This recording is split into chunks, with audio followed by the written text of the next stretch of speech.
오늘 우리에게 주시는 하나님의 말씀을 보겠습니다. 요한복음 5장 31절부터 47절까지 말씀인데요. 우리는 31절부터 34절까지만 함께 읽도록 하겠습니다. 신약성경 요한복음 5장 31절부터 47절까지의 말씀, 우리 함께 하나님 말씀을 한 목소리로 받들어 읽도록 하겠습니다. 시작. 내가 만일 나를 위하여 증거하면 내 증거는 참되지 아니하되 나를 위하여 증거하시는 이가 따로 있으니 나를 위하여 증거하시는 그 증거가 참인 줄 아노라. 너희가 요한에게 사람을 보내매 요한이 진리에 대하여 증거하였느니라. 그러나 나는 사람에게서 증거를 취하지 아니하노라. 다만 이 말을 하는 것은 너희로 구원을 얻게 하려 함이니라. 아멘. 오늘 우리가 읽은 말씀을 제목으로 따라 읽어보시겠습니까? 기승전 구원. 기승전 구원. 네, 이 말씀의 제목으로 함께 은혜를 나누도록 하겠습니다. 여러분, 기승전결이라는 말 아시죠? 기승전결이라는 말이 뭡니까? 어떤 문장이나 어떤 스토리를 크게 네 가지로 나누는 것입니다. 과거에는 어떤 시, 한시라든가 어떤 논설문 같은 거 쓸 때도 이게 쓰여진 기법인데요. 오늘날에도 그렇지만 영화도 그렇고요. 우리가 자주 보는 드라마, 소설, 다양한 분야에서 이런 기승전결이라는 기법이 사용되고 있습니다. 기라는 것은 시작을 말합니다. 이야기의 시작. 승은 그 시작된 이야기가 전개되고 발전되는 것을 말하죠. 전은 그러한 이야기가 전개되다가 갑자기 뜻밖의 사건이나 뜻밖의 반전이 나타나게 됩니다. 그리고 마지막 결은 그 모든 갈등과 문제가 마무리되고 해결되면서 이야기가 맺게 되는 이러한 흐름을 갖고 있습니다. 오늘 저희가 본 이 요한복음 5장 말씀, 이 본문은요, 이러한 기승전결로 우리가 보아야 합니다. 딱 그 부분만 보는 것이 아니라 전체적인 이야기의 흐름, 그 맥락 속에서 본문을 이해해야 할 줄 믿습니다. 그래서 오늘은 이러한 기승전결, 이 구조로서 말씀을 살펴보겠습니다. 첫 번째로 기입니다. 이야기의 시작이죠. 요한복음 5장 1절에서 2절 그리고 5절, 8절 말씀에는 오늘 이 이야기가 어디서부터 시작이 됐는지를 나타내고 있습니다. 우리 같이 한번 읽겠습니다. 1절부터 시작.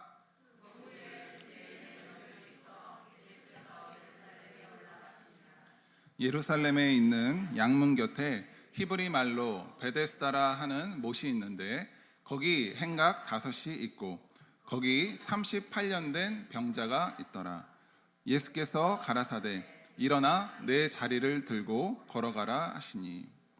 여러분, 우리도 이번에 설 명절을 맞았습니다. 그래서 많은 분들이 이제 가족들에게 찾아가고 가족들 만나러 가죠. 성묘도 하러 가시고요. 명절의 문화가 있습니다. 유대인들 또한 이러한 명절 문화가 있습니다. 오늘 본문에는 이 명절이 정확히 어떤 명절인지를 기록하고 있지 않지만요, 대부분 이런 유대인들의 명절에는 어떤 일을 하냐면요, 성경이 말하기를 하나님의 성전이 있는 예루살렘으로 그들이 향합니다. 그들이 어디 각자에 살든지 일단 하나님의 성전이 있는 그 예루살렘을 향해 가서 거기서 뭐 할까요? 바로 하나님께 제사, 그분께 예배를 드리는 것, 그것이 전통이고 문화였습니다. 그런데 이 예루살렘 성전에는 베데스다라고 하는 한 연못이 있었습니다. 이 베데스다라는 말의 뜻은 쏟아짐의 집, 자비의 집, 이런 뜻이 있는데요, 거기에 한 작은 이게 연못 같은 그 베데스다 연못이 있었는데 이 연못은 그냥 연못이 아니라 전설이 내려오는, 마치 정말 신화같이 놀라운 이야기가 전설같이 흘러오는 그런 장소였습니다. 바로 그 베데스다 연못에서 사람이 어떠한 병이 걸리든지 그 병을 치료함 받는다라는 전설이 이어지고 있었던 거죠. 그 연못에 가끔씩 천사가 내려와서 그 물이 막 움직이고 요동할 때 그때 가장 먼저 다이빙에 들어가는 사람, 그 사람은 사는 것입니다. 물론 이걸 과학적으로 보면은 천사가 내려와서 물이 동한다, 그 호수에 그 어떤 샘에 따른 물이 이제 유입이 돼서 물이 움직였을 수도 있고, 사실 물이라는 게 여러분 이제 뭐 어떤 게 풍부하죠? 미네랄이 풍부하잖아요. 그러다 보니까 그 여러분 온천도 가시고 하겠지만 그런 미네랄 효과로 몸이 날 수도 있겠죠. 그런데 어쨌든 사람들에게는 이러한 전설과 같은 이야기가, 신화 같은 이야기가 구전으로 전해졌습니다. 그래서 성경을 우리가 보게 되면 실제로 수많은 아픈 사람들, 병자들이 그 베데스다 연못 주변에서 모여 있었다고 합니다. 그래서 거기 살면서 그 물이 움직일 때만을 기다리고 있는 거죠. 사람들이 엄청 많았겠죠. 근데 누구만 치료받을 수 있죠? 몇 명만 치료받을 수 있죠? 딱 한 명입니다. 딱 한 명. 저도 여기 가끔씩 동네 이제 화정역 쪽으로 가다 보면은 사람들이 막 줄을 서 있어요. 그래서 왜 저렇게 줄을 서 있나 보면은, 왜 줄을 서 있을까요? 로또를 사시려고 우리 사람들이 로또를 사기 위해서, 내가 그 한 명이 되기 위해서 긴 줄을 서 있는 걸 보게 됩니다. 아마 베데스다도 아마 그러지 않았을까요? 사람들이 바글바글 했을 것입니다. 그 중에 오늘 성경에 기록하기를 38년 동안 누워있던 한 병자가 있었다라고 성경은 말합니다. 1년도 아니고 2년도 아니고 무려 38년. 근데 너무 안타까운 것은 이 병자는 다리를 다쳐서 그런지 누워만 있어서 그런지 그 물에 재빨리 들어갈 수가 있었을까요? 없었을까요? 없었습니다. 물을 빨리 들어가야 되는데 들어갈 수가 없는 현실인데도 불구하고, 어쨌든 그럼에도 불구하고 그는 그 자리에 있었던 것이죠. 그런데 이러한 그 38년 된 병자의 상황, 그의 마음을 아신 분이 계시는데요. 바로 누구십니까? 예수님이셨습니다. 이 예루살렘의 성전에 가신 예수님께서 다른 환자가 아니라 그 38년 된 병자에게 찾아가십니다. 그리고 그 누워있던 병자에게 이렇게 말씀하십니다. 일어나 당신의 자리를 들고 일어나서 걸으십시오. 예수님의 이러한 치유와 그분의 역사에는요, 어떤 우리가 생각하는 것처럼 특별한 행위나 3,000번 절을 한다거나 아니면은 무슨 특별한 물을 갖고 와서 뿌린다거나 이런 특별한 행위라든가 어떤 의식이 있었던 것이 아니라 무엇으로만 하셨죠? 그분의 그냥 말씀, 그 말씀 하나면은 충분했습니다. 이처럼 어떤 우리가 하나님을 믿으면서 어떤 놀라운 치유나 기적을 경험할 때에 정말 3,000번 엎드려서 기도하거나 40일 작정 기도를 하거나, 물론 그런 것도 필요할 때도 있겠지만 중요한 것은 무엇이라고요? 하나님의 말씀이 우리 가운데 임하는 것입니다. 하나님의 말씀이 내 귀에 들려지는 것입니다. 하나님의 말씀이 내 마음에 찾아와서 내 마음을 여는 것입니다. 그것이 바로 기적의 시작인 것입니다. 일어나 내 자리를 들고 걸어가라. 그 예수님의 말씀에 38년 동안 누워있던 이 사람이 일어났고 걷게 되었다라고 성경은 기록하고 있습니다. 예수님의 말씀은 창조 가운데만 역사하신 것이 아니라 이처럼 치료 가운데도 능력이 있으십니다. 오랜 세월 동안 눌렸던 고통으로 눌린 그가 자유함을 얻게 됐고, 또 눌린 마음이 펴졌습니다. 얼마나 기쁜 일입니까? 그런데 이러한 기쁜 일, 너무너무 행복한 일이 전혀 예상치 못한 어떤 뜻밖의 파급 효과를 가져오게 됩니다. 두 번째로 우리는 승을 볼 것입니다. 갈등이 시작됩니다. 오늘 요한복음 5장 9절에서 우리 18절까지 말씀인데요. 같이 함께 볼까요? 시작. 그 사람이 곧 나아서 자리를 들고 걸어가니라. 이날은 안식일이니 유대인들이 병 나은 사람에게 이르되 안식일인데 내가 자리를 들고 가는 것이 옳지 아니하니라. 그러므로 안식일에 이러한 일을 행하신다 하여 유대인들이 예수를 핍박하게 된지라. 예수께서 저희에게 이르시되 내 아버지께서 이제까지 일하시니 나도 일한다 하시매, 유대인들이 이를 인하여 더욱 예수를 죽이고자 하니 이는 안식일만 범할 뿐 아니라 하나님을 자기의 친아버지라 하여 자기를 하나님과 동등으로 사무심이러라. 오늘 이야기를 보니까요, 아니 38년 된 병자가 나와서 너무 기쁘고 즐거운 이 사건인데 갑자기 이야기가 뜻밖으로 흘러가는 것을 우리는 보게 됩니다. 그 이유가 무엇이었죠? 그 병자가 나은 그날, 주님께서 그 병자를 고치신 그날이 어떤 날이라고 성경은 기록하고 있습니까? 그날은 바로 안식일이었습니다. 안식일. 여러분, 안식일이 어떤 날이냐면요, 창세기 2장 우리가 3절에 보면 하나님께서 이 안식에 대해서 처음으로 말씀하시는 장면이 나오는데 한번 같이 읽어볼까요? 하나님이 일곱째 날을 복주사 거룩하게 하셨으니 이는 하나님이 그 창조하시며 만드시던 모든 일을 마치시고 이 날에 안식하셨습니다. 이 세상의 그런 창조의 과정, 성경이 말하는 이 창조의 과정에 있어서 창조주 하나님께서 모든 창조의 과정이 그것들이 맞춰진 마지막에 그때 뭘 하셨다고요? 안식하셨다. 안식하셨다. 근데 여러분, 우리가 성경을 볼 때 이 안식이라는 것을 그래서 하나님이 창조의 일을 멈추셨다라고도 해석하는 사람도 있겠지만 성경은 그렇게 말하는 것이 아니라 창조의 일을 멈추신 것이 아니라 창조의 일을 완성하셨다라고 해석을 하기도 합니다. 안식일은 단순히 일을 멈추는 스탑하십시오, 스탑 이렇게 멈추는 날이 아니라 하나님 그분께서 안식하신 그 뜻을 우리가 기억하고 그 하나님과의 관계 안에서 내가 지금 하나님 안에 있다는 것을 확인하고 평안을 누리는 샬롬, 평안을 누리는 그런 상태를 의미하는 것이 바로 성경이 말하는 안식입니다. 여러분, 우리가 일을 멈춘다고 사람이 안식하게 될까요? 그러면 그렇게 따지면 은퇴하신 분들은 마음이 아주 기쁘고 평안하시겠네요. 일을 멈췄으니까요. 성경은 인간이 일을 멈추는 것에서 안식을 얻는 존재가 아니라 하나님 안에 거할 때 그는 비로소 진정한 안식을 얻게 된다라고 말합니다. 이것이 안식입니다. 출애굽 이후에 하나님께서는 율법을 주십니다. 십계명이라는 율법을 통해서 자신의 백성들에게 이 하나님의 안식을 공식적인 법으로 정하셨습니다. 이 안식일에는 사람은 일을 해서는 안 됐습니다. 사람뿐만 아니라 심지어 가축까지도 일을 해서는 안 됐습니다. 이 안식일에는 우리가 생존을 위해서 시간을 쓰는 것이 아니라 하나님 그분 안에서 생명을 얻기 위해서 그분 안에 안식해야 되는 날이었습니다.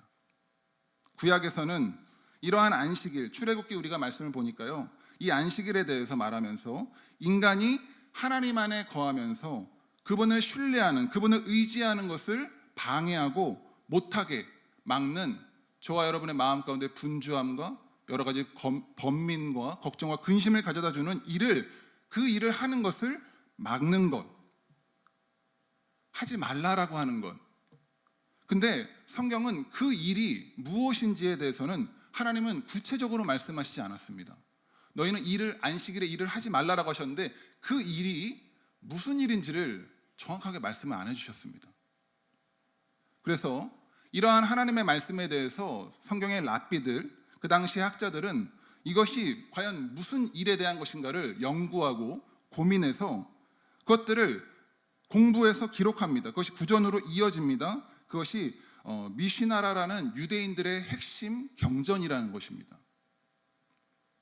거기에는 하나님께서 말씀하신 안식일에 일하지 말라라고 하는 이 일에 대해서 무려 39가지에 달하는 일들을 기록했습니다.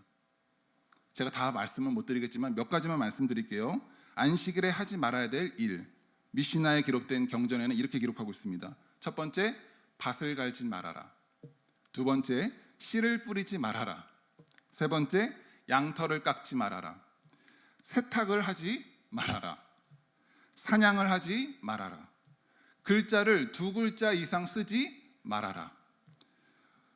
그리고 그 쓰여진 글자들을 2글자 이상 지우지 말아라. 불을 켜지 말아라. 불을 끄지 말아라. 짐을 들고 이동하지 말아라. 여러분, 이와 같은 조항들이 몇 가지가 있었다고요?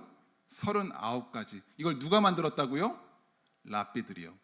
만들었습니다. 하나님이 과연 하지 말라고 한 그 일이 뭐지? 막 연구하다가 39가지를 만들었습니다.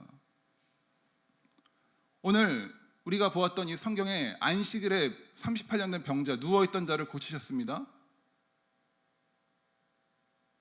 이 미시나에 따르면 예수님은 그 미시나를 어기신 것입니까? 어기셨죠. 어기셨습니다.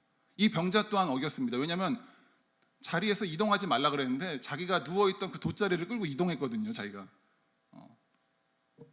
그런데 엄밀히 우리가 보게 되면요, 이들은 하나님 구약의 법을 어긴 것이 아니라 사람의 구전을 어긴 것입니다.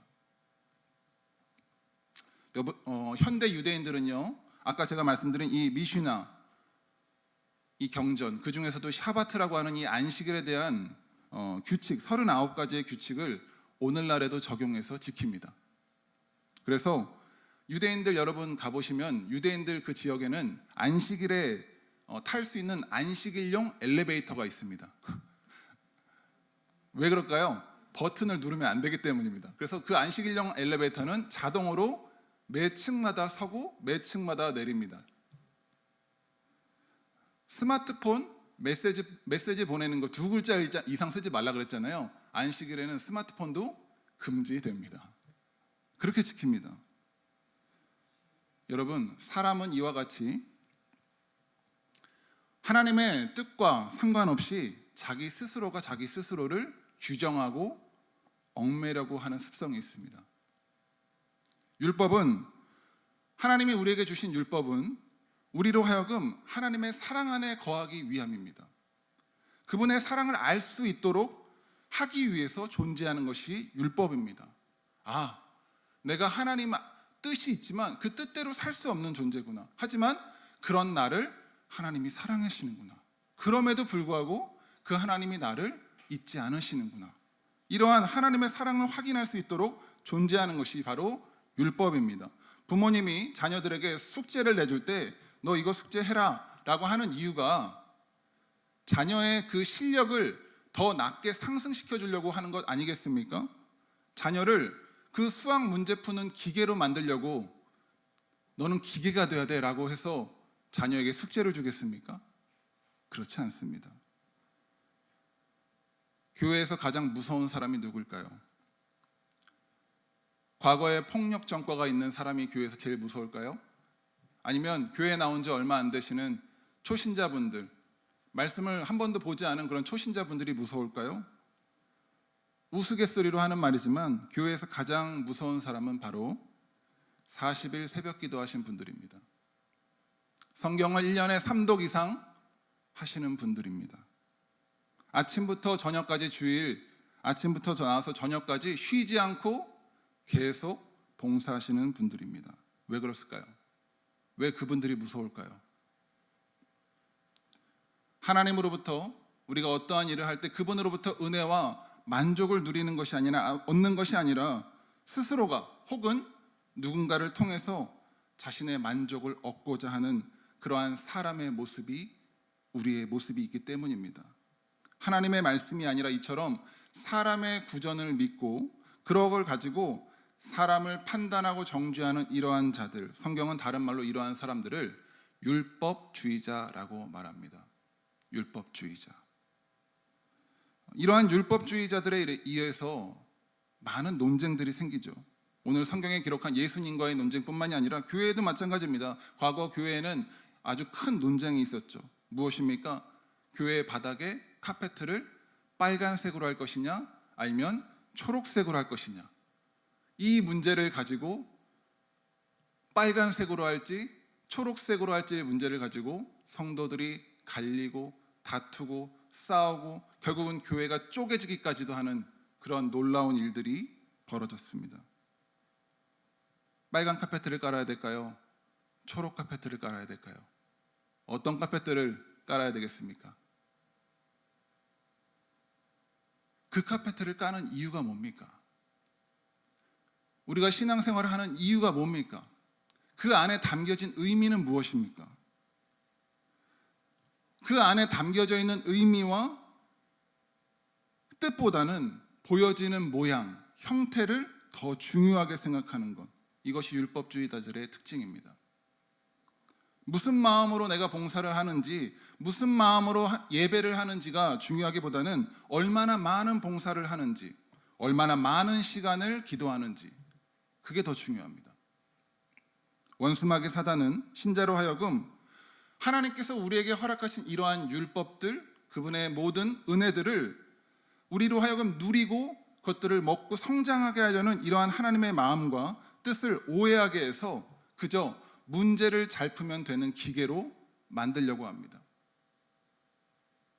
주일 봉사 아침부터 저녁까지 했으면 그 사람은 신자로서 100점, 기도 하루에 1시간 이상씩 꼬박꼬박 하면 그 사람은 100점.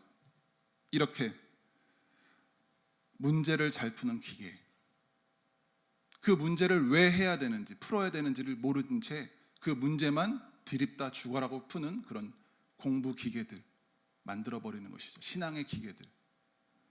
주님은 그러한 율법주의자들의 시도를 내버려 두시지 않습니다. 그들에게 너희는 너희 자신의 구원도 막을 뿐만 아니라 하나님께 나아가는 다른 사람들의 구원도 막는 자들이다라고 말씀하십니다. 이러한 율법주의자들과 예수님은 성경 내내, 복음서 내내 부딪히고 충돌합니다. 다툽니다. 엄밀히 말하면요, 사실 율법자들에게는 죄가 없습니다. 왜 그렇죠? 예수님이 먼저 그들에게 시비를 거시거든요. 그들은 가만히 있는데 예수님이 가서 괜시리 그냥 안식일에 병자를 고치시고 왜 고쳤냐고 막 그러면은 자꾸 문제를 막 일으키세요. 예수님이 그들을 눈꼴을 거슬리게 하고 그들에게 시비를 거십니다. 이 시비가 적당히가 아니라요, 계속해서 그들을 건드리십니다. 계속 그들과 갈등하십니다. 왜 그러실까요? 왜 예수님이 그렇게 행동하실까요? 예수님이 싸움을 좋아하시고 갈등을 좋아하시는 분이셨을까요? 그것에 대한 답은 마지막 결론에 다루겠습니다. 어쨌든 이처럼 오늘 우리가 봤듯이 안식일에 병을 고치는 문제에 대한 논쟁이 시작이 되어서 6장에서는 많은 제자들이 예수님을 떠나버립니다. 그리고 7장에서는 유대인들이 이 예수 그리스도라는 분에 대해서 이제는 완전히 공식적으로 그분을 반대하고자 하는 입장에 서게 됩니다. 예수에 대한 반대가 점점 그 긴장이 커지고 고조되어서 나중에는 박해를 넘어서 어떻게까지 가죠? 그를 죽이고자 하는 지경까지 가게 되는 것입니다. 사랑하는 성도 여러분, 아까 우리가 보았던 유대인들의 그 경전, 글씨도 쓰면 안 되고 이동을 해서도 안 되고 듣기만 해도 정말 사람 숨이 턱 막히는 이러한 철저한 규칙들을 하나님께서 정하셨다고 성경이 말합니까? 그렇지 않습니다. 저와 여러분의 지금 신앙생활의 모습은 어떻습니까? 여러분 신앙생활 하시면서 마음이 기쁘고 자유하십니까? 한번 그런 분들은 아멘 하시겠습니까? 네. 아니면 혹은 신앙생활 하시면서 어떤 철두철미한 그 속에서 조금이라도 요게 틀어지면 어떡하지? 조금이라도 요게 어긋나면 어떡하지? 잘못되면 어떡하지? 그렇게 될까봐 두렵고 불안함 가운데 여러분 신앙생활 하십니까? 혹시나 저희 교회에서 다니시면서 그렇게 숨이 막힙니다. 목사님, 저는 너무 힘들어 숨이 막혀요. 봉사 좀 그만하고 싶습니다. 이제 기도 좀 그만하고 싶습니다. 숨이 막히시는 분들 말씀해 주십시오. 자유케 해드리겠습니다. 자유케 해드리겠습니다. 저희 교회는 그렇게 하지 않습니다. 자발적인 마음을 중요하게 생각합니다. 억지로 남에게 보여주기 위해서 인색함으로 그렇게 요구하지 않습니다. 안식일은 우리가 기쁘고 누리고 자유하고 생명을 얻으라고 하나님께서 우리에게 허락해 주신 것입니다.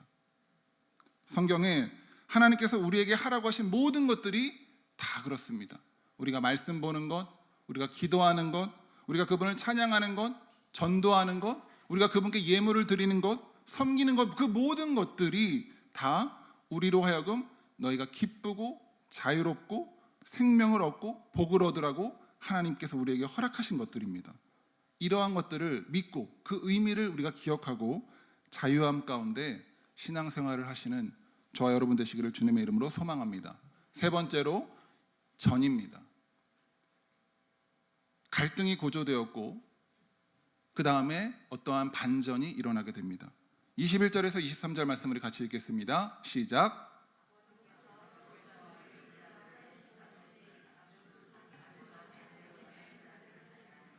아버지께서 아무도 심판하지 아니하시고 심판을 다 아들에게 맡기셨으니 이는 모든 사람으로 아버지를 공경하는 것 같이 아들을 공경하게 하려 하심이라. 아들을 공경치 아니하는 자는 그를 보내신 아버지를 공경치 아니하느니라. 앞서서 우리가 보았듯이 유대인과 율법주의자들과 예수님과의 정면 충돌이 일어났습니다. 예수님께서 하나님의 말씀, 그분이 명하신 안식일을 어겼다는 것, 그리고 자신을 하나님이라는 분과 감히 동등하게 여긴다라는 신성모독, 그 죄로 유대인들은 예수에게 이렇게 말합니다. 너는 메시아가 아니다. 너는 그저 하나님의 율법을 어긴 추악한 죄인일 뿐이다 라고 비난한 것입니다. 여러분, 아이들이 하는 경찰과 도둑놀이 그 예를 들어보자면 여기서 경찰은 누굴까요? 바로 유대인들이죠. 유대인들. 우리는 법을 지키고 하나님 말씀 안에 있는 자입니다. 유대인들이 바로 경찰입니다. 그리고 그 경찰들이 잡고자 하는 도둑, 죄를 행한 도둑은 누굽니까? 예수님이시죠. 이 경찰들을 자칭 경찰이라고 하는 이 유대인들이 예수님을 향해서 너는 도둑이야, 너는 죄를 범한 자야 라고 하면서 그를 체포하고 심판하려고 하는데, 그들의 그러한 주장에 대해서 예수님은 뜻밖의 반전을 말씀하시죠. 뭐라고 말씀하십니까? 진짜 경찰은 나다. 너희가 아니라 내가 진짜 심판자다. 그리고 진짜 도둑은 내가 아니라 너희다 라고 하시는 것입니다. 이에 대한 근거로 예수님은 자신이 행하시는 일들에 대해서 아버지께서 하시는 일들을 나도 한다, 너희는 하지 않는다. 또 안식일에 그분이 행하시는 이러한 사람 살리는 것, 이 살리는 일을 나는 한다라고 말씀하시고요. 이처럼 하나님의 살리는 일들을 방해하는 자들, 회방하는 자들에 대한 심판권을 아버지께서 나에게 맡기셨다라고 말하죠. 예수님은 자신의 죄가 없음을 스스로 증명하시면서 또 자신이 하나님과 동등하시다는 것을 성경 오늘 말씀 통해서 5가지로 내용을 선언하십니다. 첫 번째로 아버지와 예수님은 인격에 있어서 동등하시다는 거였습니다. 17절에서 18절의 말씀에서 그렇게 기록하셨고요. 또 19절에서 20절 말씀에는 아버지와 나는 그 하는 일에 있어서 같다라고 말씀하셨습니다. 그리고 21절에서 세 번째로는 아버지 하나님과 나는 능력과 주권에 있어서 동등하다라고 말씀하시고요. 또 22절에서는 아버지와 나는 심판에 있어서 동등하다라고 말씀하십니다. 마지막으로 5번째 23절에서는 아버지 하나님과 나는 사람들로 받게 되는 그 영광스러운 명예에 있어서도 동등하다라고 말씀하셨습니다. 이뿐만 아니라 예수님은 자신의 신분을 증명하는 증인들에 대해서도 직접 언급하십니다. 32절에서 35절 말씀에는 세례 요한의 예를 드시고요. 또 35절에서 36절 말씀에는 예수님 그분이 하신 일들이 증인이 된다라고 하시고요.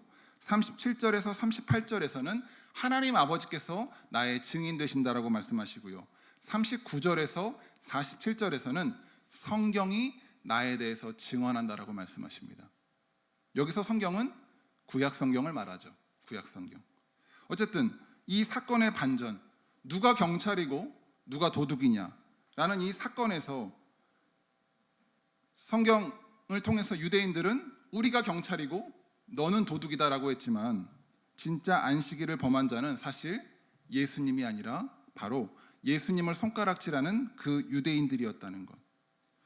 그들이 볼 때는 허름해 보이고 초라해 보이는 한 남자, 볼품이라고는 전혀 없는, 누구도 거들떠보지 않을 만한 그렇게 형색이 형편없는 그 남자가 알고 보니 그가 하나님이시고 말씀 그 자체셨다는 성경의 주인공이라는 이러한 놀라운 반전의 이야기가 말씀에 등장하는 것입니다.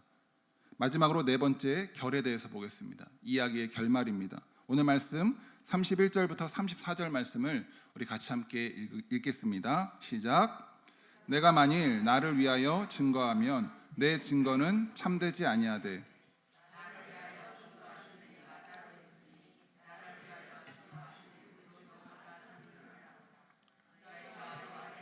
사람을 보내매 요한이 진리에 대하여 증거하였느니라. 그러나 나는 사람에게서 증거를 취하지 아니하노라. 다만 이 말을 하는 것은 너희로 구원을 얻게 하려 함이니라. 아멘. 오늘 이 요한복음 5장 말씀을 보면서 제 개인적으로 드는 생각은 무엇이냐면요, 참 예수님 피곤하게 인생 사신다 였습니다. 왜 굳이 하지 않아도 되는 일들을, 이걸 하면은 내가 피곤할 만한 그런 일들을 예수님은 하실까? 꼭 안식일에 병을 고치셔야만 했을까요? 굳이 다른 날에는 그날을 피해서 다른 날 병을 고치시면 안 됐을까요? 다른 좋은 타이밍도 얼마든지 있었을 텐데요.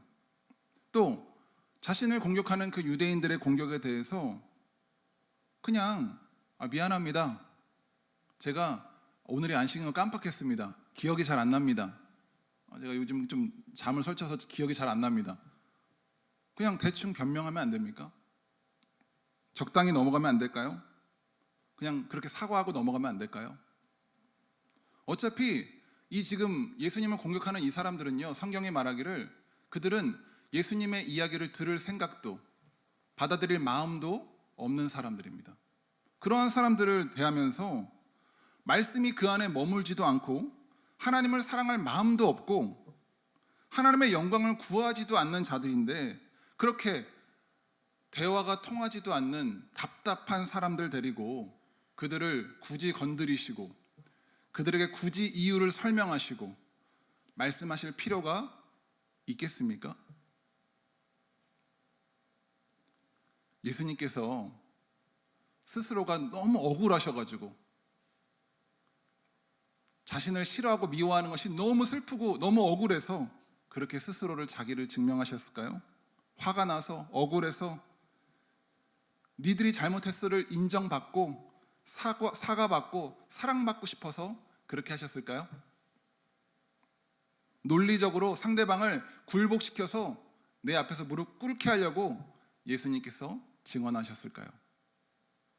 그 이유에 대해서 오늘 성경 말씀에 예수님은 직접 그 이유를 말씀해 주셨습니다. 오늘 우리가 읽은 이 요한복음의 5장의 긴 사건, 기승전결의 이 사건, 이 일들을 그분이 하신 이유, 이러한 상황을 그가 만드신 이유, 그것은 바로 그들로 하여금 구원을 얻게 하려 하심이다라는 것입니다. 34절 다시 한번 읽어보겠습니다. 그러나 나는 사람에게서 증거를 취하지 아니하노라. 다만 이 말을 하는 것은 너희로 구원을 얻게 하려 합니다. 여기서 예수님이 말씀하시는 너희는 누굽니까? 너희는 누굽니까? 세상의 모든 자들 아닙니까? 그분을 좋아하고 그분을 사랑하고 그분을 따르는 자들뿐만이 아니라 그분을 미워하고 싫어하고 그분을 피하려 하고 그분을 심지어 죽이고 싶어까지 하는 자들입니다. 하나님의 구원에 대해서 여러분, 모든 사람들이 좋아하고 따르려 하는 것이 아닙니다. 이러한 사람들에 대해서, 그러한 너희들에 대해서 주님 굳이 이러한 자기 증명하실 필요 없습니다. 나를 따르지 않을래? 그럼 말어. 너희는 버릴게. 그냥 이렇게 그냥 내버려 두면 됩니다. 안 하면 그만입니다. 그리고 나랑 친한 자들, 나를 잘 따르는 자들, 나를 위해서 모든 것을 버려두고 쫓는 베드로 같은 그런 자들 데리고 그런 자들하고 어울리고 불필요한 자신의 에너지 낭비를 스스로 안 하는 것이 어찌 보면 더 낫지 않겠습니까? 그런데 그들이 자신을 받아들이지 않을 것을 주님은 아시면서도 하십니다. 그럼에도 불구하고 그 영혼, 그 한 영혼이 하나님에게 있어서는 다른 그 어떤 것보다, 천하보다도 더 귀한 한 영혼의 가치였기 때문입니다. 우리가 구원을 향해 가는 길에 칭찬과 박수만 있을까요? 비난과 저주, 때론 핍박, 박해, 이러한 유대인과 같은, 오늘 예수님이 만나신 이러한 유대인과 같은 자들을 우리는 안 만나게 될까요? 만나게 될 것입니다. 구원?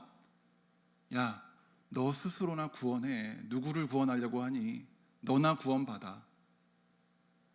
예수님조차도 십자가에 달리셔서 이러한 비난과 저주를 받으시지 않으셨습니까?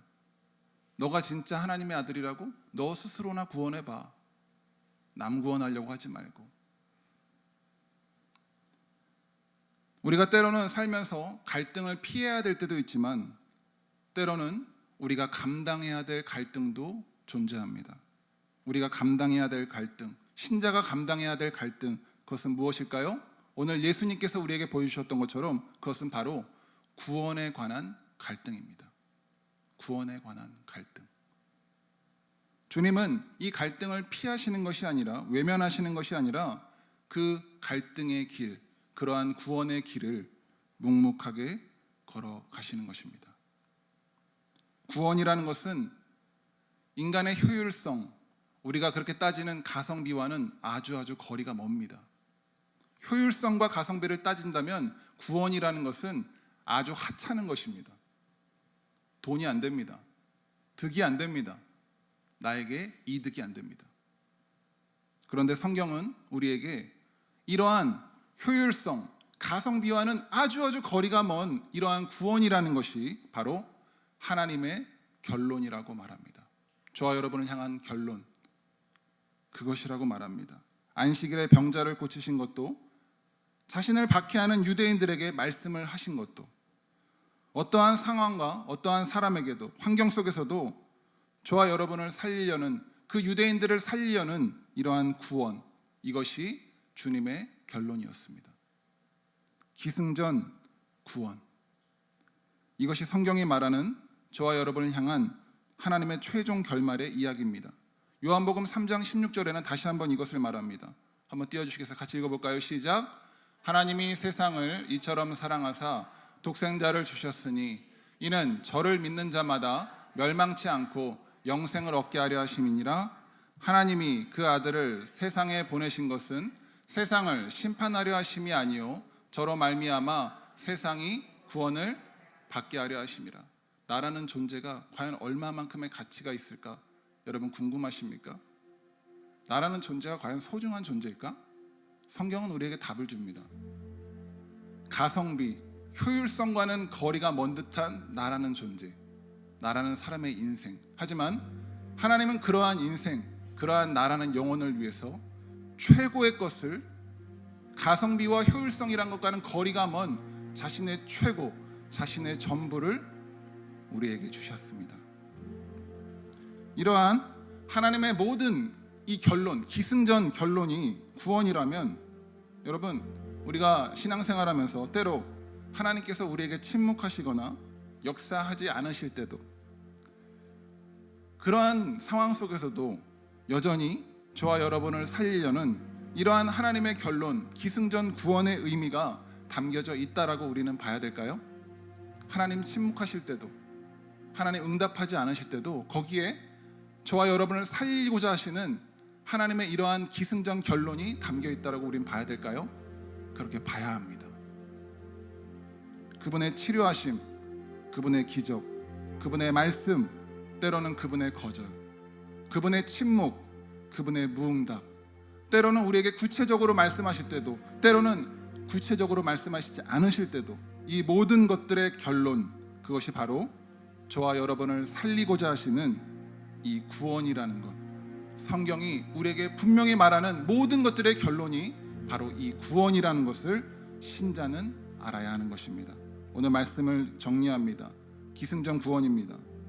우리가 살아가는 세상은 우리에게 다음과 같은 인생의 슬로건들을 제시합니다. 너 지금 고생하지? 너 지금 힘들지? 하지만 결론은 잘 돼야 돼. 행복해야 돼. 기승전 행복, 기승전 성공, 기승전 건강, 기승전 풍요. 어쩌면 교회에서도 마찬가지일지도 모릅니다. 예수를 믿는 것의 최종 결론이 기승전 행복, 기승전 풍요, 기승전 건강. 그런데 성경은 이미 이러한 것들은 하나님과 예수 그리스도, 그 성령 하나님 가운데 저와 여러분에게 이미 주어졌다라고 말합니다. 말씀과 기도와 은혜와 평강과 사랑과 기쁨, 평화와 안식이 하나님 안에서 이미 너희에게 주어졌다라고 말합니다. 그것들이 너희의 최종 결론이 아니다. 너희의 신앙의 최종 결론은 그것이 아니다 라고 말합니다. 최종 결론이 뭐라고요?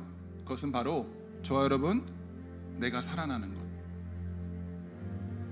그리고 살리는 것, 살아나는 것, 살리는 것, 구원인 것입니다.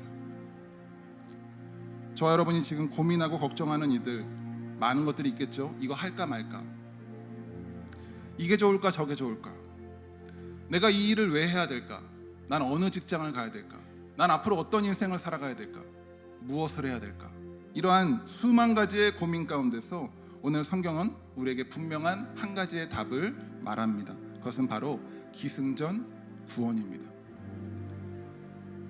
구원이라는 것은 내가 굳이 하지 않아도 되는 것을 내가 하는 것입니다. 피할 수 있으면 피하고 싶지만 그럼에도 하는 것이 구원입니다. 때로는 갈등과 위험을 만날 때, 때로는 때를 얻든지 못 얻든지 그럼에도 가고 그럼에도 하는 것이 구원입니다. 오늘 예수님은 그 구원의 길을 걸어가십니다. 하나님은 그 구원의 역사를 지금도 행하고 계십니다. 이 길을 함께 걷고자 하는 자들에게 하나님께서 오늘 예수님께서 하셨듯이 그의 증인 되시고 그의 동반자 되시고 그의 보호자 되시며 쉬지 않고 일하시는 하나님이시라는 것을 기억하는 저와 여러분 되시기를 주님의 이름으로 축원합니다. 신자의 마음과 신자의 인생에 대한 모든 질문의 답은 바로 기승전 구원입니다. 저와 여러분에 속한 모든 문제 가운데 이것이 저와 여러분의 답이 되시기를 주님의 이름으로 축원합니다.